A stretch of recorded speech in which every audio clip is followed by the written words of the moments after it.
This week, an abandoned Keepstar drops its loot whilst a new Keepstar is anchored. Two coalitions escalate towards a potential conflict. Another coalition moves to a new home. And in Pochven, the fight continues over Nalvula Fortizars. Hello pod people, I'm Frost and this is your weekly EVE Online update.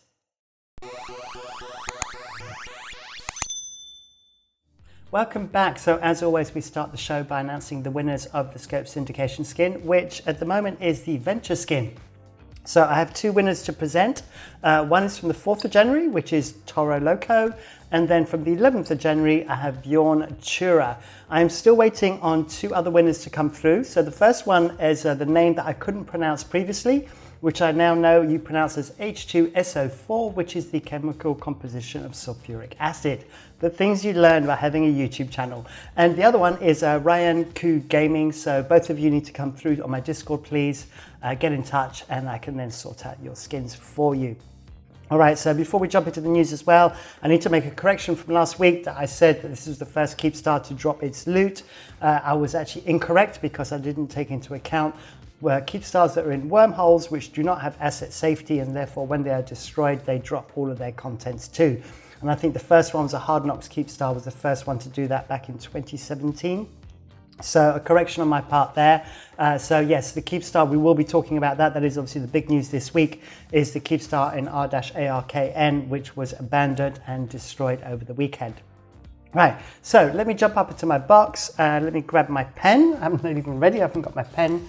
There we go, let me get my little pad. Okay, so we're gonna do the usual thing. So obviously the Keepstar that was destroyed was in Esoteria, but what we're gonna do is we're gonna do our usual thing. We're gonna start off about here and we're gonna work our way around the donut, ending up in Cloud Ring, and then we'll probably do like a little scoot into Pochven just to finish off. All right, so first up we're gonna start with Tribute. So Tribute up here is home to Winter Coalition, but also to Elisyans. And so the Elisyans ended up in a bit of a fight. Obviously, Elysians being previously known as Nalsek Shalupan, before the whole thing was snuffed out and so forth, where their name kind of got hijacked. So let me bring up the better report. So let me see where it is. There we go. Okay, as you can see, I was busy looking through this, so I've got it down at the top here. Okay, so what happened here is essentially a Rorqual got tackled by Snuffed Out and friends who were in legions. So the friends being Of Sound Mind and Deepwater Hooligans primarily. And then things escalated from there. So the Elisyans responded by dropping a whole bunch of carriers.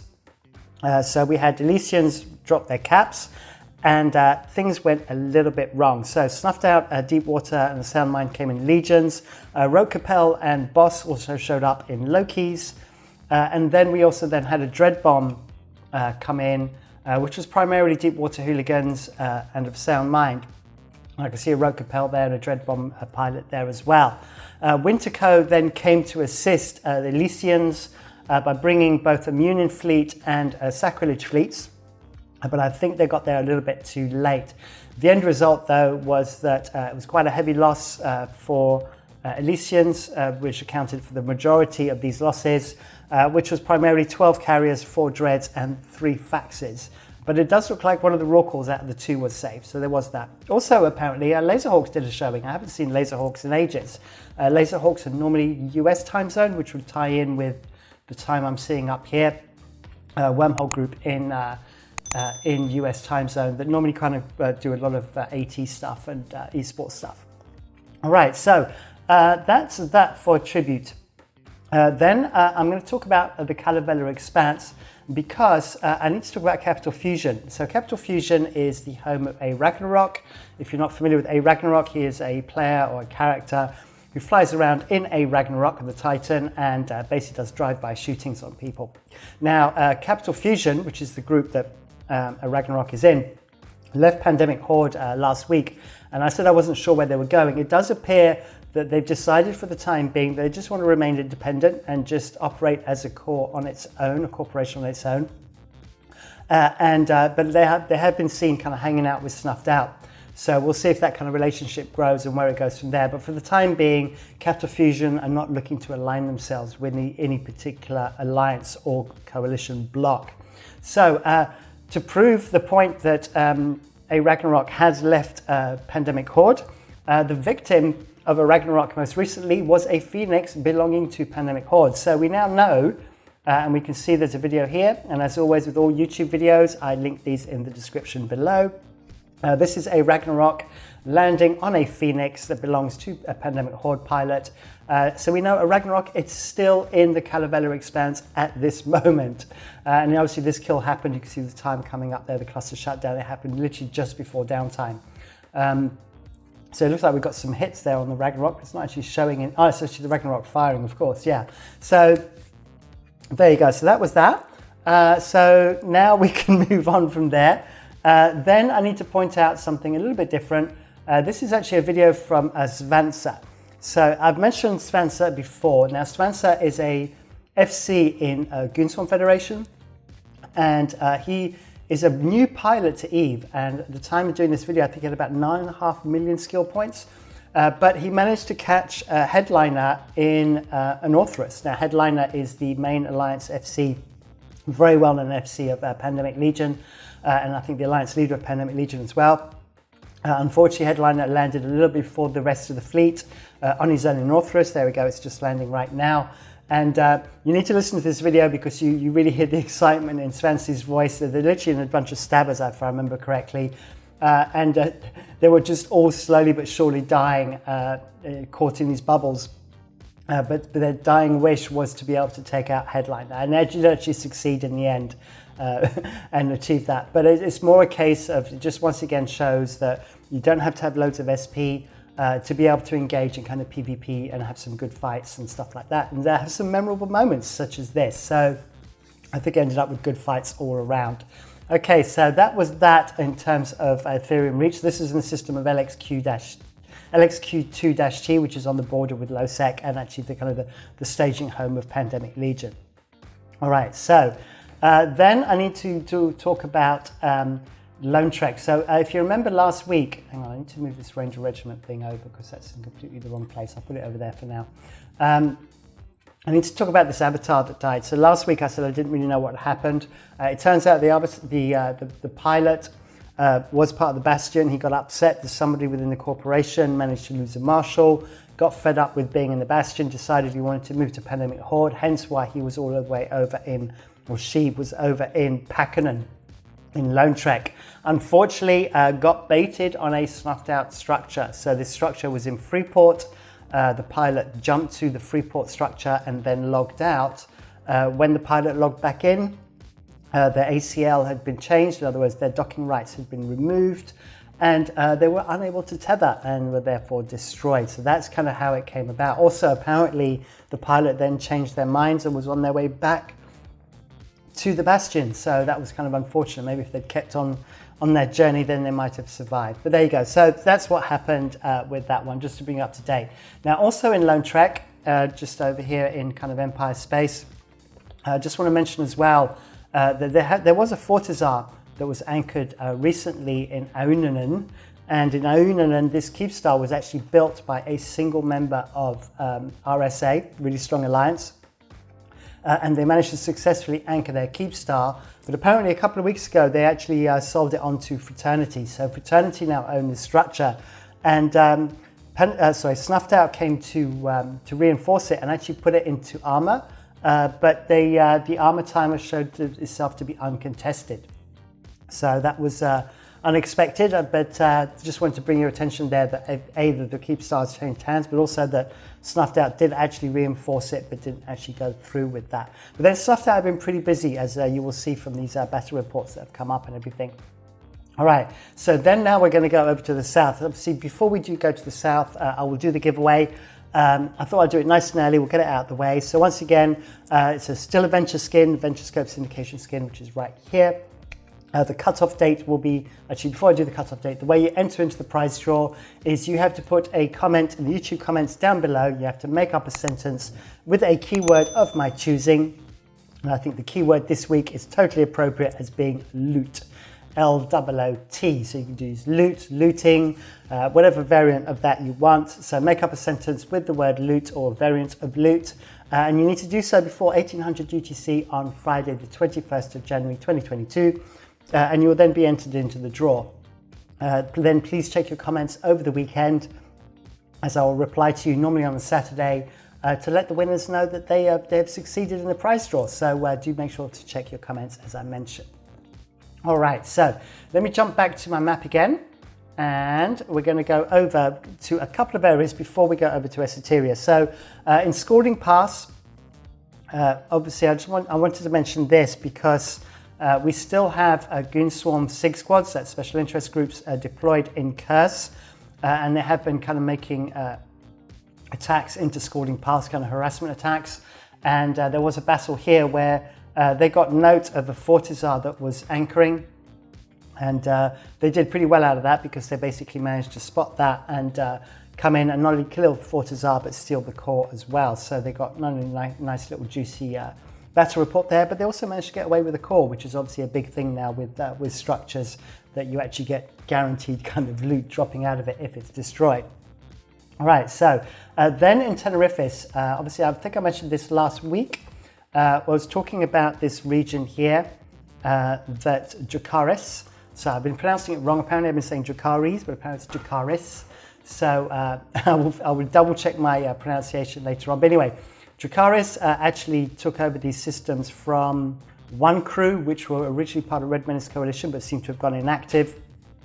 And they've been coming in through Impasse, as we'll see when we check Impasse a little bit later on. You'll see the Dracaris have taken a lot of systems in Impasse, and that's due to the RMC move, which we'll talk about in a minute as well. But anyway, this is all not simple because XIX are having to try and clear this out, and Dracaris have a number of Astra houses in there. I don't know whether they actually planted them themselves or took them over for one crew, but either way, fights are still brewing over those.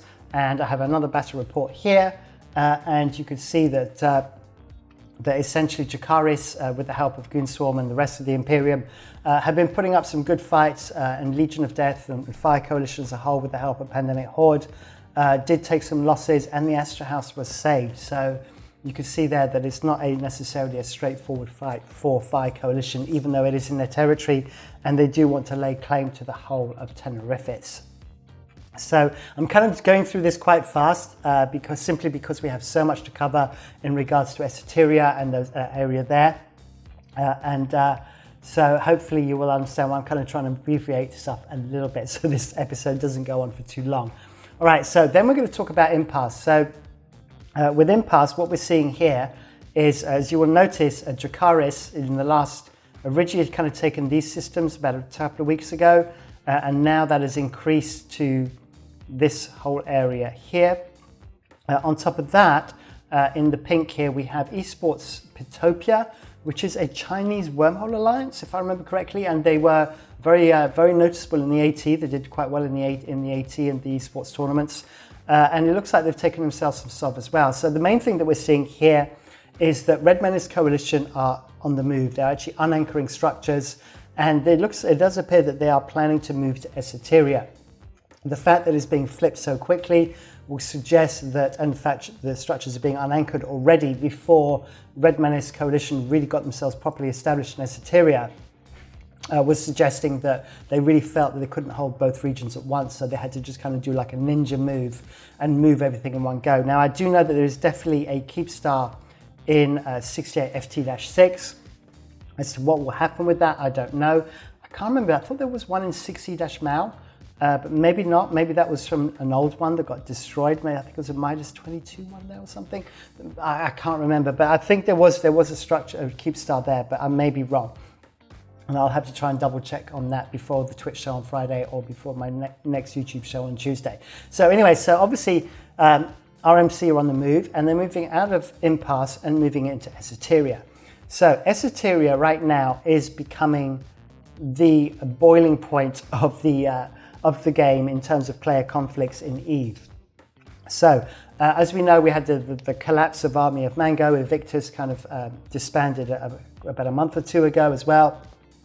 And then obviously we had Fraternity declare war, and then we had all the affair last week with Army of Mango trying to move kind of slyly into Ranger Regiment without the knowledge of Coalition of the Imperium. So the Imperium leadership being aware, and then it all went all over tits up, I think is the correct word to use. And as a consequence of this, the Keepstar, which was handed over by Army of Mango over to Goonswarm as potential sweetener to this unannounced deal, ended up being declared as to be abandoned and then destroyed. And that is basically what happened. So it was all its fuel was yanked out 7 days ago, and then the timer kind of came up for it to be in its abandoned state on Saturday evening. The Imperium decided that rather than do it as soon as the timer came up, they would do it on the following day, on the Sunday at 1800. Also, one of the reasons for that was Imperium leadership was at an Eve meet in Washington, D.C. on Saturday as well. So clearly they wanted to be here for that and to organize it properly.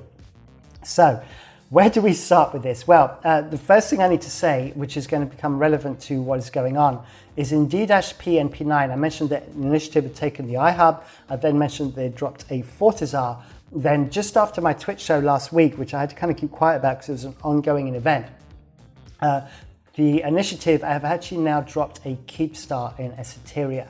Not only have they dropped a Keepstar, but as we'll see in a minute, they've also brought in supercapitals. I can say that because we saw them on grid.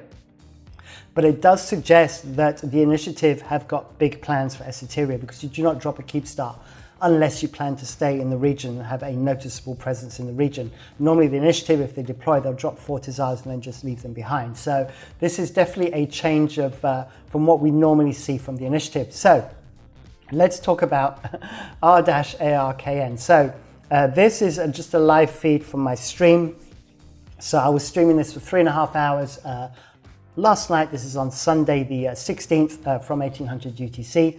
I don't know if you can see over here, but basically there's 41 Titans on grid, which all came from the initiative, and they all jumped out from this Keepstar in D-P NP9, which is why I mentioned it.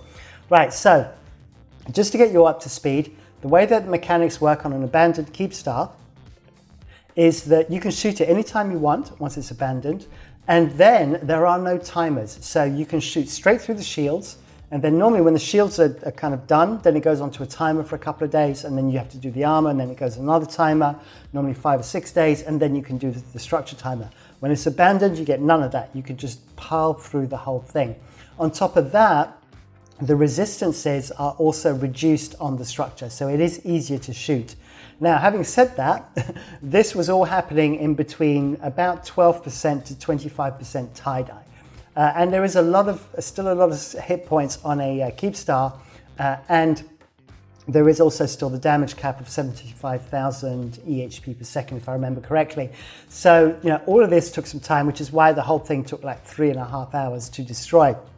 Now, the Imperium made absolutely sure that they got grid control. So all of the red flashing dots that you can see on there are all Imperium. All of the neutral dots are other members of the Imperium. So, for example, down the bottom, if my new follower disappears, down the bottom here, there we go.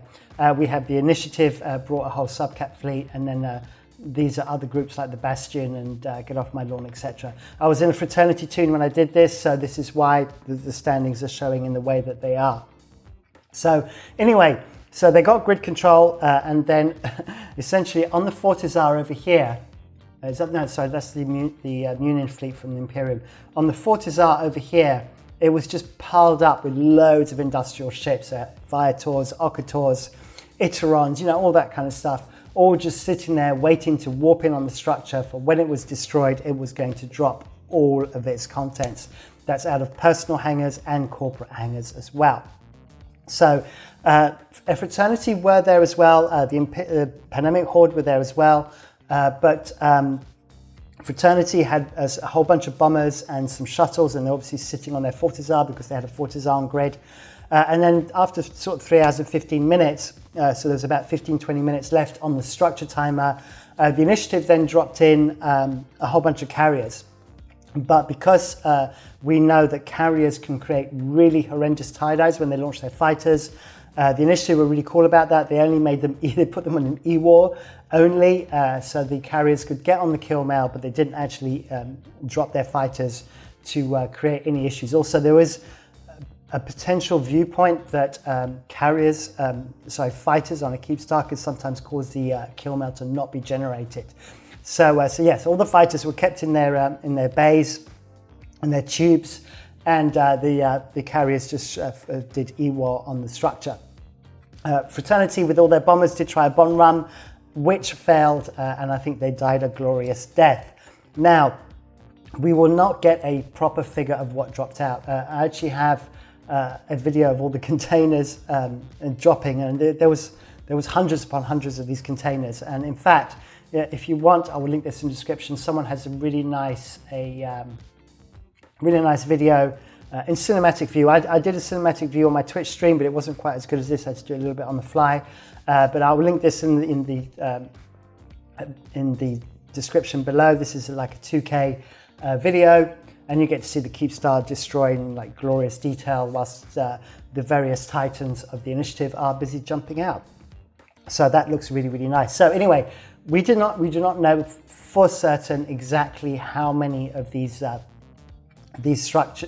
containers dropped and exactly what dropped out of it. What we do know is, if I actually go to this screen, was that it took a long time to clean up the grid. So this was the grid after the Keepstar destroyed, and this, as you can see, all of these little red flashy dots are all industrial ships, all flying in, players in shuttles as well, trying to go in and scoop ships and stuff like that. The little blue dots you're seeing are mostly Fraternity shuttles and a few Pandemic Horde shuttles, a few test shuttles and small ships trying to come in and try and kind of ninja out some stuff. Now, once again, this is all hearsay. I don't know for certain. Apparently, a Ragnarok was able to get out, and a couple of supers as well were able to be stolen from the Imperium, who laid claim on all of this loot. And if we actually look at the battle report, you can see as well that a lot did not get out. So you can see here we got 2 Hells and a Nyx that were caught trying to be stolen from the loot.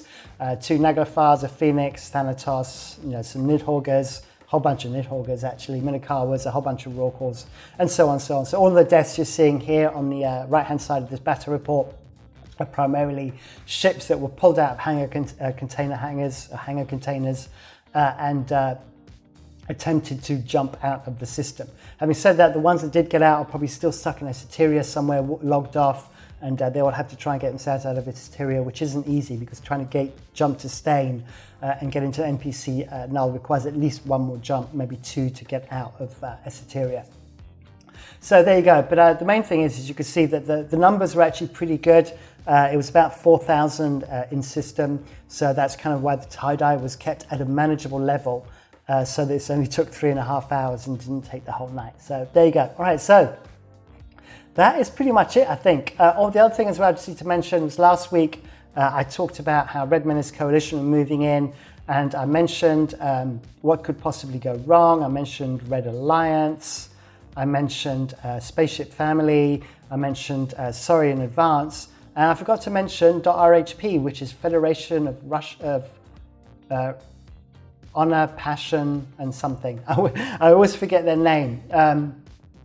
It's the Federation. I'm gonna have to look it up. I've got to say it properly because it's Federation of Respect, Honor, Passion, Alliance. There we go. I will practice that and I will get it right in the future to show proper respect to the Alliance by remembering its name correctly. All right, so that's that for Esoteria. Now, the thing is that I mentioned D-P and P9 and the Fortizar that was dropped there. The thing to be aware of is that it does appear that FI Coalition have managed to get themselves, buy themselves a Keepstar from Evictus in Fetherbolis. And so we have the initiative deployed with supercapitals in Esoteria. We know that FI Coalition have a Keepstar in Fetherbolis. This was actually told to me by their enemies, so it's something that I could say publicly because the enemies are well aware of this. And it does appear as well that supercapitals, oops, wrong color, supercapitals from FI Coalition are heading in that direction. So this is what I was saying right in the intro, that potentially we're going to see an escalation towards a potential conflict because we're obviously seeing supercapitals deployed by the initiative. It looks like we're seeing supercapitals being deployed by FI Coalition to a neighboring region. And so we may see something brew into something a lot bigger in Fetherbolis or in Esoteria. So that's going to be interesting. And so we'll have to keep our eyes out and see what happens with that. So quite exciting, that. All right, though. Then I'm going to talk about Delve quickly. This is just a random video, which I just wanted to point out again. This was Pandemic Horde, and this was Pandemic Horde in a bunch of bombers.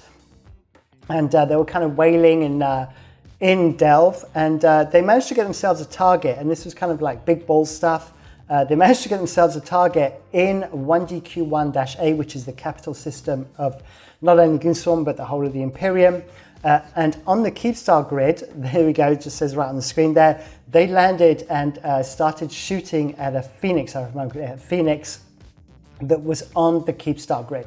And they managed to destroy it, so congrats to the beans for doing that. On top of that, the thing to note here as well is those bombs are all going in the right direction.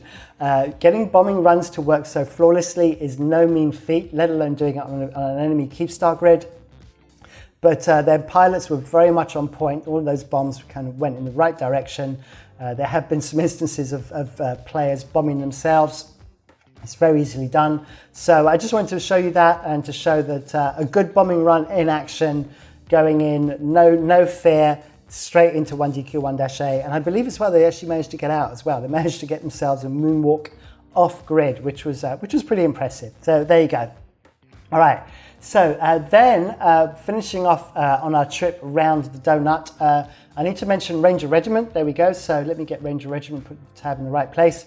So obviously, Ranger Regiment were told by the Imperium last week that you have 7 days before you are no longer blue to the Imperium. Your standings are reset. Go find yourselves another home. The Imperium stated that their issues were only with leadership, not with line members, so individual corporations could join other groups within the Imperium. And it does look like the Ranger Regiment as a whole, or should I say in the majority, have moved over to the Bastion. So you can see there's the Bastion there. We've got a few more here and another one here. So a whole bunch have moved over to the Bastion. I think that's the vast majority of the numbers and have joined a Bastion, which now gives the Bastion another time zone. So the Bastion are pretty good in EU time zone, US time zone, I think AU time zone as well. They now have the Chinese time zone, which is going to be great for the Bastion. So obviously that's going to help really grow their alliance. They've been a very multicultural alliance from the beginning. So they've now added this whole Chinese group as well, Chinese speaking group. So there we go. So that's kind of what's happened to Ranger Regiment. Now going on to Cloud Ring up the top here. I said last week that, and I was in error with this, I thought the initiative had cleared out all of these systems. It turns out that's not the case. Someone else did it, I don't know who. We've now seen obviously Shadow Ultimatum have moved in. I think I talked about Shadow Ultimatum last week, very briefly. Basically the alliance leader is a veteran to EVE, been playing EVE a very long time, decided to start an alliance recently, doing things a little bit differently, has a podcast as well, which I will check to see if I linked it in the description last week. If I didn't, I'll link it down below in the description so you guys can check it out as well. We then have another group that has moved in, Slow Children at Play, who I don't know anything about, but they seem to have taken themselves a constellation as well. And we're going to have to see what happens with Cloud Ring. I thought that this was being cleared out so that the initiative could potentially move somebody in here. Doesn't appear to be the case. Obviously, these Ranger Regiment iHubs will go as well in the next few days, I would imagine. And then we'll have to see what happens to the west of Cloud Ring. Okay, then we're going to finish off with Pochven. So if I go back to my universe map. So in Pochven, the ongoing story, the Fortizars in Nalvula. So let me start again and do that a little bit better. So the Fortizars in Nalvula, there's 2 Rorqual Fortizars and 1 Fraternity Fortizar. If these Fortizars get destroyed, they can never be replaced. So they are defended rather heavily. There have been attempts to reinforce in both directions, and so far all attempts have failed over the last few months. So this time round, the Fraternity Fortizar got into a hull timer. Essentially, the armor timer came up, Fraternity fluffed it, they got waterboarded going through the various systems, they left it too late to form up into Nalvula, and they were unable to get in time for the timer. The thing to remember is getting into Pochven is very difficult. You have to use filaments. The filaments will only drop you in the constellation. So the constellation in which Nalvula is based consists of these systems here. And then you can only jump 25 pilots at a time with each filament. So this means that people get randomly dropped in systems all over the constellation, and then they all have to kind of regroup and head into Nalvula. And this is what caused the problem with the armor timer with Fraternity. But Fraternity learned their lesson with this, and for the defense, they were actually much better prepared. So they actually brought a whole bunch of stuff, but the key thing to note here was that not only did they get into beforehand, so I think if I understood correctly, they brought 2 fleets in the day before, and then formed their other fleets about 2 hours beforehand. So they were able to manage to gate camp the Nalvula Otella Gate, and then also the Nalvula Canola Gate, and they were able to bubble these gates and camp them. Kino isn't an issue because Kino requires like good trig standings to be able to jump into, so it really restricts the number of pilots that can jump in there with filaments. So therefore that was kind of out of the picture, and so they need to really concentrate on those 2 gates. So I have a battle report right here if I can find it. Is this the one? Yep, this is the one. So the defense of this was pretty much decided. So as I said, Fraternity bought Tempest fleet issues, which they stuck on the structure. They then had 2 Serb fleets, 3 Munin fleets, and then they also brought a fleet of Blackbirds, Griffins, Maulers, Crucifiers, and Vigils. So loads of E-War as well. Elysians showed up to help a little bit, and a few people with Tornadoes, and Shadow Cartel also supported in some Kikis. Then Rorqual, Boss, and Init, and some other friends came in MJD Ravens, and they spread out on the grid with the idea of just kind of all being loosely formed around the grid to try and shoot this at a distance. Then Snuffed Out, Rorqual and friends came in, a whole bunch of Serbs, I think 2 fleets worth of Serbs. And then they got supported by Turbofeudal Glory, Outfox and Prismatic Legion in Sacrileges. Greater Trash Coalition and friends showed up in some Vexers, and there were a couple of bomber fleets. Now, as I said, Fraternity were very much prepared for this, and I actually, let me see if I can find it for you, because I actually have new, I'm going to link it for you right now. Let me just pop this in right now. Normally I have my links all ready for you, so let me just pop this in. I'm going to bring this to your attention. So New Eden Post actually covered this on Twitch and then posted on their YouTube channel.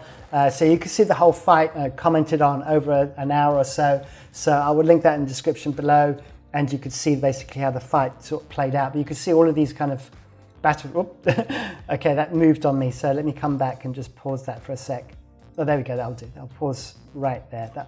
You can see basically that all of the Ravens came in and tried to put themselves on perches, and then basically just pinged around, trying to not get caught. Obviously, because Munion's Fraternity were there in such numbers, they were able to just go around and essentially just pick off all these Ravens with all of the fleets. They had the 5 fleets plus all the jamming ships as well, to basically then defend the Keepstar. On top of that, with the bubbles, I know for certain that the Rorqual fleet, for example, and Snuffed Out, and the Serbs got caught on the gate, had to fight their way through the gate, by which time the timer was already halfway done on the Fortizar, so they kind of essentially ended up running out of time as well.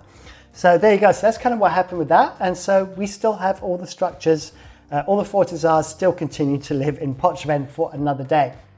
Right, then I'm just going to finish off with some wormhole stuff, because I need to point out that apparently in wormholes you can bring your Drake the moment you bring the right pod. And what I mean by that is that a fight broke out between a bunch of Lokis from I Could Do Better, who were attacking a rattlesnake fleet from Wormhole. We have a video here, which I will link, which is actually a good video. Wormhole fights are always quite interesting because they're not necessarily big numbers, but they're really interesting fleet comps. As we saw here, we've got Lokis versus rattlesnakes and a couple of Drakes.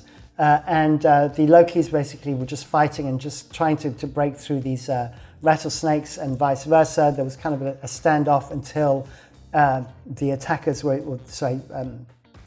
the Wormhole were able to bring in a bunch of Vargas to just push up the DPS and then finally break through these ships. But one of the ships, 2 of the ships that were with the rattlesnakes down here were a couple of Drakes.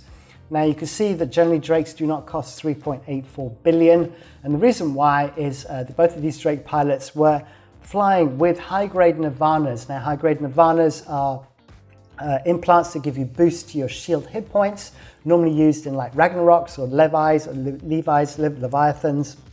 So normally Titan pods, but they went all in and put them on some drakes, and unfortunately they lost them. But yeah, nothing like boosting your shield HP with a bunch of high-grade Nirvanas. So there you go, that's that. There was, the AT ships have actually been announced now, the fittings for the AT ships. I didn't actually link them, so let me see if I can just grab those quickly. I'm clearly not on the case today. I do have them ready to hand though. So you're welcome to look at these in your own time. So this is the lay laps. And then I'm going to leave that on screen just for 5 or 10 seconds so you can pause it and you can look at the fits yourself. Obviously everyone's going to be dragging these into PIFA and working out the best possible fit. So the lay laps was the cross between the Onyx and the Orthrus. And then we had the Ryaju, which was the frigate, which was a cross between the Garma and the Keres.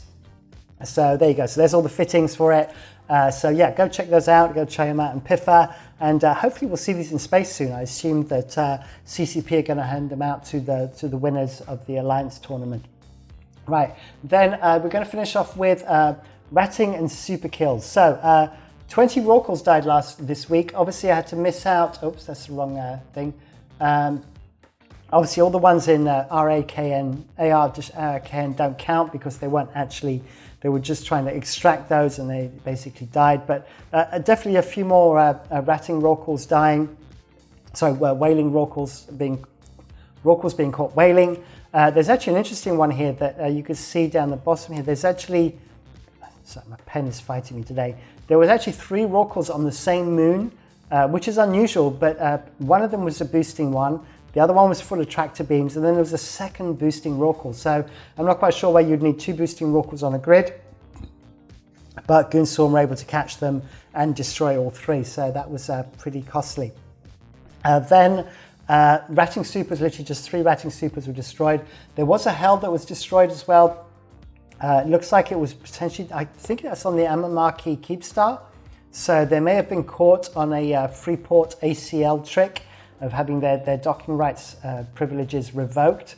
It was actually destroyed primarily by the Congregation, which is a corporation in Hidden Leaf Village Ninja Assassin Squad Esports. So I think they're the primary now corporation in Hidden Leaf Village Ninja Assassin Squad Esports, as most of the other corporations I think have now moved to really strong alliance. All right. And I think that's about a wrap for me. Yep, that's it for me for this week. So hopefully that's got you up to speed on everything. As always, thank you for watching. I will be on Twitch on Friday at 2000 UTC. Hopefully I'll be able to get prepared for that. I'm actually on a business trip for the next 2 days, and then I have family stuff on the Thursday. So it's kind of really going to restrict my ability to catch up on the news, but I will do my very best to keep you up to date on everything on my show at 2000 UTC on Friday. And don't forget to like, subscribe, hit the bell icon for notifications, and I will see you at the next one. Thank you for watching. Bye.